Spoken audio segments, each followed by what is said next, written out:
কে কালকে নামতলা বাজার আপনি কাটল বেছেন নাই? কোন নামতলা বাজার? নামতলা বাজার আমার বাড়ি হলো খারবেড়ি খেতেছ। খারবিড়ি।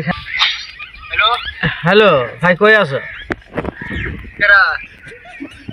কেরা মানে আমার চিনবা না? কালকে যে কাটল নিলাম আপনি কইলেন এত সুন্দর হাজারি কাটল ওয়া ভালা তস্ততে বাড়াবো বেদ ভাঙা বলে গোড়ালটা কাটলে পচা বাড়াছে কেউই খাওয়ার পাই নাকি?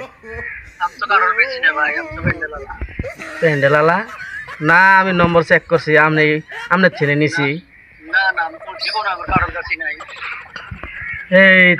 আমাকে মিশাটা কব আমি কত কষ্ট করে নম্বর আমরা তো ভাবলাম আপনি 150 টাকা নিলেন একটা কাটলের দাম কইলেন বলে একটা কষ্ট বাড়াবো এত কষ্ট গিরি কামাইগিরি কাটলটা কিনলাম বেদ পুনে মানে ভাঙছি এটা উয়া কেউ খাবার পাই নাকি? হ্যাঁ, গরিব মানুষ আমরা সারাদিন কাম করি 150 টাকা পাইছিলাম। আমারটা শোনা না কে? শুনছি তো আপনারটা না, আপনি তো মিশাটা কবি না, আপনি বেচছেন বেচ না আল্লাহ টেয়া পেয়েছেন নি আপনি? হ্যাঁ ফোন করছে। আমার গরিব মানুষ আপনার সাথে কোন? হ্যাঁ এই গরিব মানুষ ঠয় কি হবো? আপনি হাসা কথাই কইলেন হয় নাগলে আপনি কাক কইতাছেন? আপনি শুনুন, আপনি কি কইতাছি? নামতলা বাজার আছে। হ্যাঁ আপনি কারোর বেশি নেই আমি।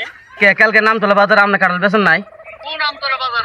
নামতলা বাজার আমার বাড়ি হলো খারবেড়ি খেতেছ। হারবিড়ি খেতাচ্ছর কোন আবার এন মিশা কথা কইতাছেন না? এই 150 টাকা খাই আপনি ধনী হবেন। তোমার কোন তুমি কোন ধরে মন করছো? হ্যাঁ এন আমি চিনছি নাই কই এই 150 টাকা এনকে আপনি ঘুরি দিবেন লক করলে? হ্যাঁ, লক করেন ঘুরি দিমু। হ্যাঁ। যদি না হয় তাহলে 10,000 ফাইন দিয়ে লাগবো, কি করবে? 10,000 ফাইন দিব, সাক্ষীও আছে, কাটল কার সামনে কাটল কিনছে সাক্ষী আছে। অচিন্তলা আসবে না? অসুন্দলা কোন আবার? অচিন্তলা চিনে নিনে ওই তো কইলাম। আপনি জিনো কাটল বেচছেন 29 পেন, আমি 29 যাবো, সন্ধ্যাবেলা দেখা করবেন। জীবনে কারণ বেশি নেই আমি, জানলাম না। এই 150 টাকার জন্য এত বড় মিশা কথা? 150 টাকার জন্য